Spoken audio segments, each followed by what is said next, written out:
Hello guys. Ito guys, yung video natin ngayon guys. Munting paalala lang to para sa kapwa ko OFW syempre kahit nasaan ka mang bansa. Pero especially dito sa Dubai, sa UAE. Dito. Bakit? Kasi guys, pag may naghihikayat sa inyo na sumama sa mga rally-rally na yan, prayer rally, or sa mga ano-ano na yan, is, wag nyo nang patulan. Kasi, alam nyo naman na pinagbabawal yan dito.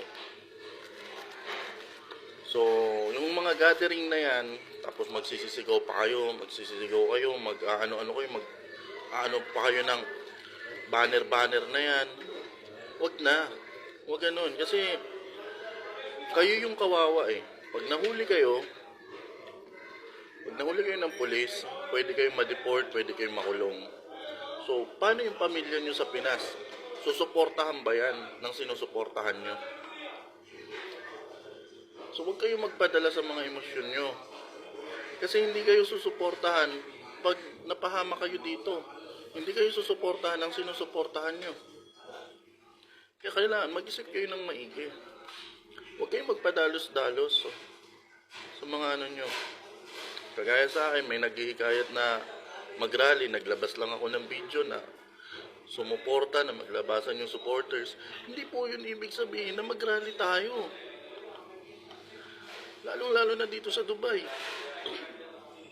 Pinagbabawal yan.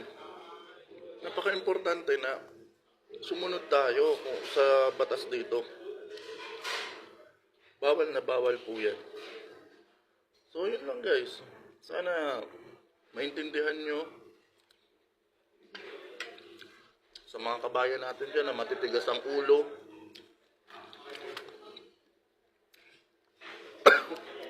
Anghang. Sa mga kabayan natin dyan na matitigas ulo. Isipin nyo yung mga pamilya nyo sa Pinas.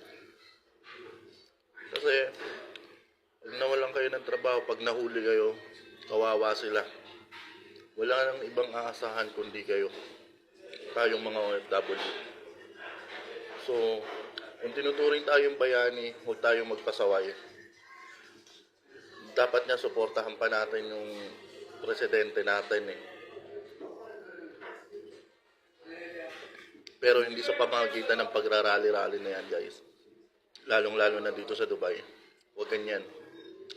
Kaya sa mga naghihikayat sa akin dyan, kahit sumusuporta kayo sa presidente guys, hindi nyo talaga ako mapapasama sa mga ganyang ano nyo. Sa mga ganyang kagustuhan nyo. Pwede tayo mag-rally sa live, sa social media, ipakita natin yung suporta natin. Hanggang dito lang. Pero yung magsasama-sama, tapos magsisigaw, wag na. Kayo na lang. Or wag nyo na gawin. So yun lang.